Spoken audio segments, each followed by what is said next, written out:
అందరికీ నమస్కారం. ఈరోజు కథని రచించినది శ్రీగారు. క్రిష్, మమ్మల్ని బయటికి తీసుకెళ్ళవా? ఎక్కడికి అంటాడు కృష్ణ. ఇంట్లో కూర్చోడానికా ఇక్కడికి వచ్చింది? ఈ ఊరు చూపించు మాకు. సరే, రెడీ అయ్యిరండి, వెళదాం. ఓకే. కృష్ణ ఫోన్ మాట్లాడుతూ ఉండగా రియా తన ఫ్రెండ్స్తో బయటకు వస్తుంది. క్రిష్, వెళ్దామా? మధు ఇంకా రాలేదు, మీరు కార్లో కూర్చోండి అంటాడు. తన కోసం నేను వెయిట్ చేయాలా? నోవే, కార్ తీ అంటుంది రియా. నేను నీ డ్రైవర్ని కాదు, ఆర్డర్స్ వేయడానికి. హో, మరి డ్రైవర్లా తన కోసం ఎదురు చూడడం దేనికి అంటుంది రియా. మధు అక్కడికి వస్తూ ఇద్దరి మాటలు వింటుంది. కృష్ణ కోపంగా కనిపించడంతో తన దగ్గరికి వచ్చి కూల్ అవ్వమని కళ్ళతోనే సైగలు చేస్తుంది మధు. సారీ రియా, కొంచెం లేట్ అయింది అంటుంది మధు. నువ్వేమైనా పెద్ద యువరాణివి అనుకుంటున్నావా మమ్మల్ని ఇలా వెయిట్ చేయించడానికి? త్వరగా కారెక్కు అంటుంది రియా. రియా కోపంగా కార్ ఫ్రంట్ సీట్లో కూర్చుంటుంది. కృష్ణ, కార్తీ, అది పక్కన ఉంటే నేను డ్రైవ్ చేయను. Please Krishna. No way. What happened Krish అంటుంది రియా. ఏం లేదు రియా, ఊరి చూడాలంటే నడిచి వెళ్తేనే బాగుంటుంది. ఓ రియల్లీ? ఆ విషయమే కృష్ణ నీకు చెబుతున్నాడు.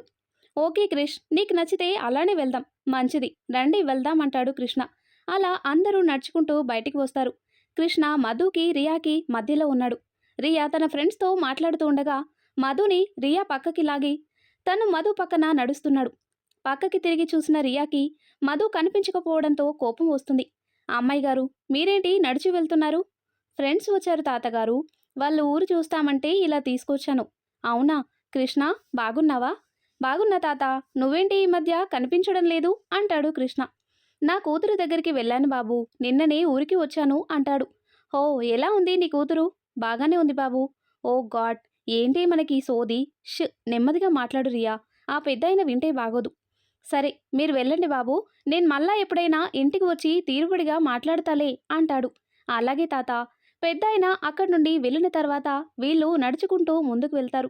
మధు, నీకు గుర్తుందా, చిన్నప్పుడు ఈ తాత నీకోసం గోరింటాకు తీసుకొచ్చేవాడు అంటాడు కృష్ణ. హా, నేనెలా మర్చిపోతాను? మా అమ్మ గోరింటాకు నూరి నాకు పెడుతుంటే నీకు పెట్టమని మారం చేసేవాడివి. తీరా పెట్టిన తర్వాత నిద్రలో నీ మొహమంతా గోరింటాకు అంటుకునేది. చిన్నప్పటి సంఘటన గుర్తుకు రావడంతో ఇద్దరూ నవ్వుకుంటారు. కొంచెం ముందుకు వెళ్ళేసరికి నలుగురు ఆడవాళ్ళు మధుని కృష్ణని చూసి దగ్గరికి వస్తారు. ఏంటి మదమ్మ, పెళ్లి కాకుండానే ఇద్దరు చెట్టాపట్టాలేసుకుని తిరిగేస్తున్నారు అంటారు. అదేం లేదు పిన్ని, ఫ్రెండ్స్ వచ్చారు, వాళ్ళు ఊరు చూస్తామంటే తీసుకువచ్చాం అంటుంది. ఏంటి ఇల్లు మీ స్నేహితులా? మరిట్టా ఉన్నారేంటి పిన్ని అంటుంది. నువ్వుండమ్మా. ఏ పిల్లలు, మా మధు అమ్మ ఫ్రెండ్స్ అయ్యుండి ఇలాంటి బట్టలు వేసుకుని తిరుగుతున్నారేంటి అంటారు వాళ్ళు.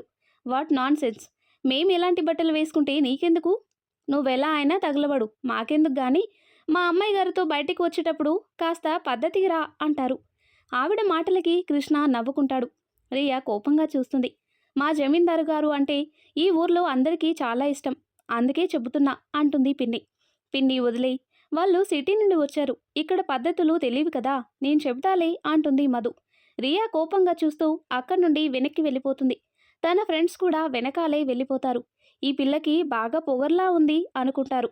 అబ్బా పిన్ని, ఇంక చాలు అంటుంది మధు. సరేలే, రేపు నా కూతురికి సీమంతం చేస్తున్నాను, నువ్వు తప్పకుండా రావాలి. రోడ్డు మీద చెబుతున్నా అని తప్పుగా అనుకోకు. సాయంత్రం ఇంటికొచ్చి చెబుతాలే. పర్లేదు పిన్ని, వస్తాను. అలాగే కానీ వీళ్ళని ఈ అవతారంలో అక్కడికి మాత్రం తీసుకురాకు. సరే పిన్ని, నువ్వెళ్ళు. వెళ్తాలేమ్మా. కృష్ణబాబు, మా అమ్మాయి గారు బొత్తిగా చిక్కిపోతున్నారు, మీరేం పట్టించుకోవడం లేదా? కాస్త జాగ్రత్తగా చూసుకోండి అంటారు. అలాగే. సరే, నాకు చాలా పనులున్నాయి, వెళ్తాను బాబు అంటుంది. ఆవిడ మిగతా వాళ్ళని తీసుకొని అక్కడి నుండి వెళ్ళిపోతుంది. ఈ పిన్ని ఏమీ మారలేదు కృష్ణ, మంచిదే కదా, ఆ రియ తిక్కకి బాగా బుద్ధి చెప్పింది అంటాడు కృష్ణ. తను వాళ్ళ నాన్నకి ఫోన్ చేసి చెబితే పరిస్థితి ఏంటి అంటుంది మధు. లైట్ తీసుకో, అదే జరిగితే వాళ్ళ నాన్నే వచ్చి తనని తీసుకెళ్ళిపోతాడు, పీడ విరగడవుతుంది అంటాడు కృష్ణ. మాటల్లోనే ఇద్దరూ ఇంటికి చేరుకుంటారు. కృష్ణ, నీకు తనంటే ఎందుకంత కోపం అని అడుగుతుంది మధు. దాని బిహేవియర్ నాకు నచ్చదు, అందరినీ తక్కువ చేసి మాట్లాడుతుంది, తన మాటే నెగ్గాలి అనుకుంటుంది. ఆడపిల్ల అన్నాక కాస్త అనుకువ ఉండాలి.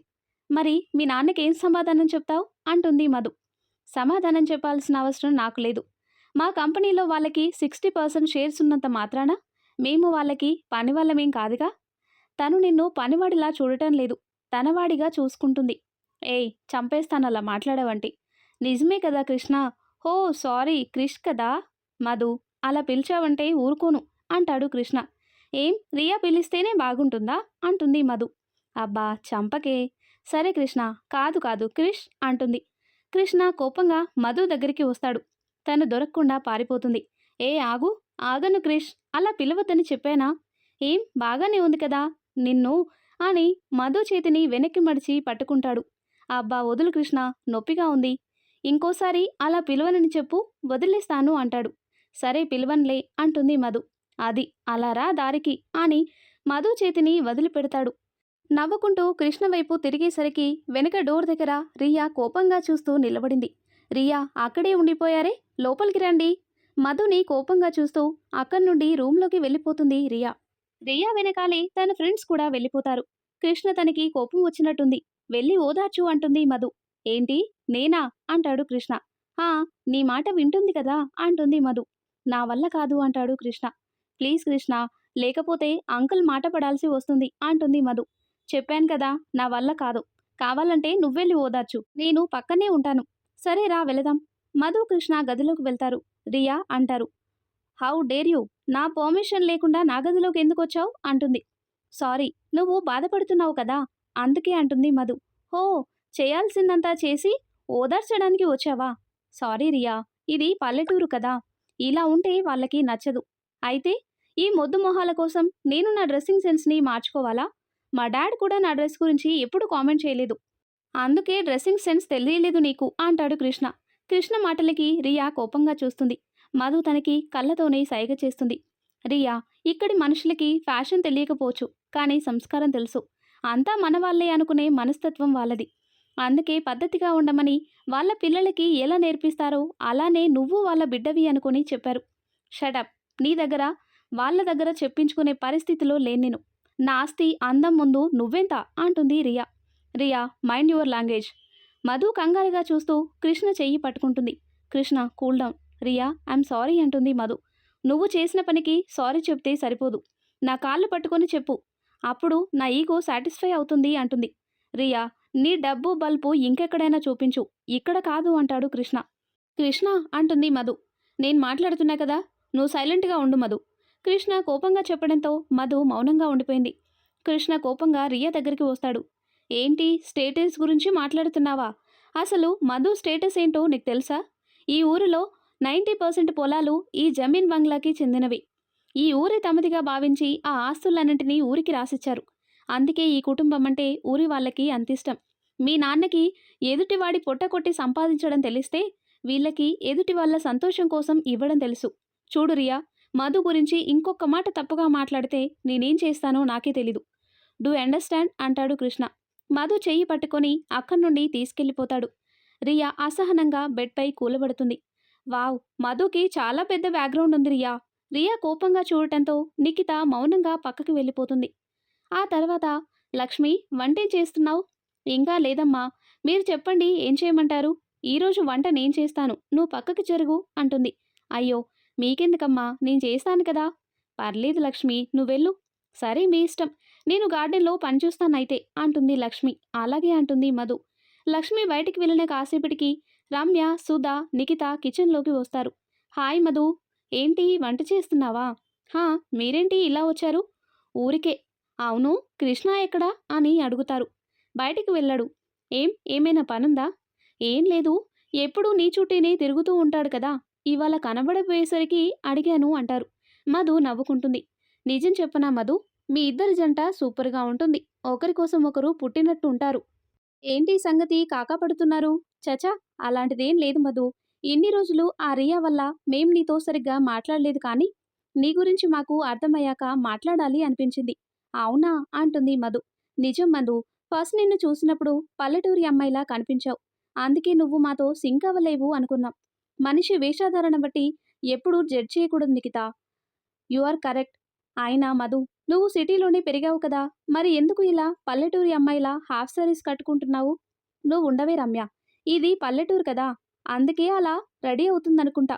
సిటీలో ఉంటే ఖచ్చితంగా మోడర్న్ డ్రెస్సెస్ వేసుకునేది. అవునా మధు? కాదు, నేను చూడీదార్ సారీ తప్ప ఇంకేం వేసుకోను. అవునా? ఎందుకని? కృష్ణకి నచ్చవు, అందుకే అంటుంది మధు. వాట్? మీకు విచిత్రంగా అనిపించొచ్చు, బట్ కృష్ణ అంటే అంత ఇష్టం నాకు. వావ్! Really great Madhu. ఈ 21st సెంచరీలో మాక్సిమం లేడీస్ అందరూ మా లైఫ్ మా ఇష్టం అంటూ మొగుడిని పట్టించుకోవడం లేదు. కానీ నువ్వు పెళ్లి కాకుండానే తన ఇష్ట ప్రకారం నడుచుకుంటున్నావు. మనసులతో ముడిపడిన రిలేషన్‌కి పెళ్లితో సంబంధం ఉండదు. సుధా, చిన్నప్పటి నుండి కృష్ణ ఇష్టమే నా ఇష్టంగా బ్రతికాను. ఇక ముందు కూడా అలానే ఉంటాను అంటుంది. Best of luck Madhu. Nikhita, Riya పిలుపుతో అందరూ డోర్ వైపు చూస్తారు. మీరు కిచెన్‌లో ఏం పని? అంటుంది రియా. ఏం లేదు రియా, సరదాగా మధుతో మాట్లాడుతున్నాం అంటారు. ఓ, ఏంటో అంత సరదా మాటలు. నథింగ్ రియా. కాఫీ తాగుతావా? నో, నాకు కాఫీ అలవాట్లేదు. జ్యూస్ ఇవ్వు. ఓకే, మీకేం కావాలి? మాకు కూడా జ్యూస్ ఇవ్వు మధు. సరే, మీరు హాల్లో కూర్చోండి, నేను లక్ష్మితో పంపిస్తాను. ఓకే. రియాతో సహా అందరూ బయటకు వచ్చి కూర్చుంటారు. మధు పిలవడంతో లక్ష్మి కిచెన్లోకి వెళ్తుంది. రియా తన ఫ్రెండ్స్ని కోపంగా చూస్తుంది. ఎందుకే అలా చూస్తున్నావు? అసలు మీకు దాంతో మాట్లాడాల్సిన అవసరం ఏంటి? నీకు మధు అంటే ఎందుకంత కోపం? షీఈ్ నైస్ గర్ల్ అంటారు. అవును రియా, నువ్వు తన గురించి తప్పుగా ఆలోచిస్తున్నావు. మధు చాలా మంచమ్మాయి. ఏంటి దానికి సపోర్ట్ చేస్తున్నారు? మీకేమైనా ఫేవర్ చేసిందా? Don't be silly Riya. చిన్న పిల్లలా ఆలోచించకు. నీ ఈగోని పక్కన పెట్టి చూడు. మధులో ఉన్న మంచి నీకు కనిపిస్తుంది. షటప్. నా ముందు దాని గురించి మాట్లాడానంటే ఊరుకోను అంటుంది. దీనికి చెప్పి వేస్ట్. జ్యూస్ తీసుకోండమ్మా అంటుంది లక్ష్మి. లక్ష్మి తెచ్చిన జ్యూస్ తాగుతూ ఉండగా కృష్ణ ఇంటికి వస్తాడు. ఏంటి అందరూ హాల్లో మీటింగ్ పెట్టారు అంటాడు. ఏం లేదు కృష్ణ, ఇక్కడ చాలా బోర్ కొడుతుంది. ఏం చేద్దామా అని ఆలోచిస్తున్నాం. బయటికి వెళ్దామా? వద్దులే, మళ్ళీ ఎవరో ఒకరు రియాని ఏమైనా అంటే అది ఫీల్ అవుతుంది. ఇంట్లోనే ఏదైనా ప్లాన్ చేద్దాం అంటుంది రమ్య. ఇంట్లో ఏముంటుంది? ఏదైనా గేమ్ ఆడదామా? గేమా? అవును కృష్ణ, గార్డెన్లో చాలా ప్లేస్ ఉంది కదా. గార్డెన్లో వద్దు, మధుకి మొక్కలంటే చాలా ఇష్టం. వాటికి ఏమైనా అయితే తను తట్టుకోలేదు. మరెలా? ఇంటి ముందు లాన్లో ప్లేస్ ఉంది కదా, అక్కడ ఆడుకోండి. అంటే నువ్వు రావా? నాకు కొంచెం పనుంది రియా, యూ క్యారీ ఆన్ అని కృష్ణ అక్కడి నుండి గదిలోకి వెళ్ళిపోతాడు. సరే రండి బయటికి వెళ్దాం. ఇంతకీ ఏం గేమ్ ప్లాన్ చేసావు రమ్య? బయట ప్లేస్ చూసి డిసైడ్ చేద్దాం రియా. ఓకే, మీరు వెళ్ళండి, నేను మధుని పిలుస్తాను. తనెందుకు? అందరం సరదాగా ఆడే గేమ్ తను లేకపోతే ఎలా? నిఖిత కిచెన్లోకి వెళ్తుంది. మధు వంట పూర్తి చేసి బయటికి రాబోతుండగా నిఖిత లోపలికి వస్తుంది. మధు, మేం గేమ్ ప్లాన్ చేస్తున్నాం, నువ్వు కూడా రా అంటుంది. నేనెందుకు అంటుంది మధు. అరే అలా అంటావేంటి, మాట్లాడకుండా రా అని మధు చెయ్యి పట్టుకొని బయటికి తీసుకువస్తుంది. అందరూ లాన్లో ప్లేస్ని పరిశీలిస్తున్నారు. కృష్ణ తన గది బాల్కనీలో కూర్చొని ల్యాప్టాప్లో ఏదో వర్క్ చేసుకుంటూ ఉన్నాడు. ఇంకో పక్క అక్కడి నుండే కింద లాన్లో ఉన్న వాళ్ళని గమనిస్తున్నాడు. ఏం గేమ్ ఆడదామన్నా మనుషులు తక్కువ ఉన్నారు, ఇప్పుడెలా అని తల పట్టుకొని అడుగుతుంది సుధా. మనుషుల్ని అరేంజ్ చేస్తే సరే. ఎలా రియా? ఈ ఊర్లో మధుకి చాలా ఫాలోయింగ్ ఉంది కదా, పిలవమని చెప్పు, వస్తారు. రియా చెప్పింది కరెక్టే. మధు, ఎవరినైనా పిలిస్తే బాగుంటుంది. సరే మీరు వెయిట్ చేయండి. రంగయ్య, ఒకసారి ఇలా రా. గార్డెన్లో మొక్కలకి నీళ్ళు పోస్తున్న రంగయ్య మధు పిలవడంతో నడుంకి కట్టుకున్న టవల్ తీసి భుజం మీద వేసుకొని వీళ్ళ దగ్గరికి వస్తాడు. చెప్పండి అమ్మాయి గారు, ఈ ఊర్లో ఉన్న నా ఫ్రెండ్స్ నీకు తెలుసు కదా? తెలుసమ్మాయి గారు, వాళ్ళని నేను పిలుస్తున్నానని చెప్పు రంగయ్య. అలాగే అమ్మా, 5 నిమిషాల్లో వాళ్ళు మీ ముందుంటారు అని రంగయ్య బయటికి వెళ్ళిపోతాడు. మధు ఇంటి లోపలికి వెళ్తుంది. నిఖిత భుజం మీద చేయి వేసి నిలబడుతుంది రియా. చూడండి వాడి ఓవర్ యాక్షన్, 5 నిమిషాల్లో తీసుకొస్తాడంట. ఈ మధు బిల్డప్ కాకపోతే ఇది పిలవగానే వాళ్ళు పరిగెత్తుకుంటూ వచ్చేస్తారా? రియా మాట పూర్తి కాకుండానే కొంతమంది అమ్మాయిలు అబ్బాయిలు అక్కడికి వస్తారు. నిఖిత తన భుజం మీద ఉన్న రియా చేతిని తీసి ఇప్పుడేమంటావ్ అన్నట్టుగా రియాని చూస్తుంది. ఇంతలో మధు ముగ్గు డబ్బాతో బయటికి వస్తుంది. హాయ్ మధు. హాయ్, వచ్చారా? నువ్వు పిలిచాక రాకుండా ఎలా ఉంటాం? సరే, వీళ్ళు నా ఫ్రెండ్స్, సిటీ నుండి వచ్చారు. అందరినీ పరిచయం చేసిన తర్వాత గేమ్ గురించి చెబుతుంది మధు. ఏం గేమ్ మధు? మీరే చెప్పండి. షటిల్ ఆడదాం. ఇప్పటికిప్పుడు షటిల్ అంటే ఎలా కుదురుతుంది రియా? ఇంట్లో షటిల్ కాక్ లేవు. ఓ, మరెలా?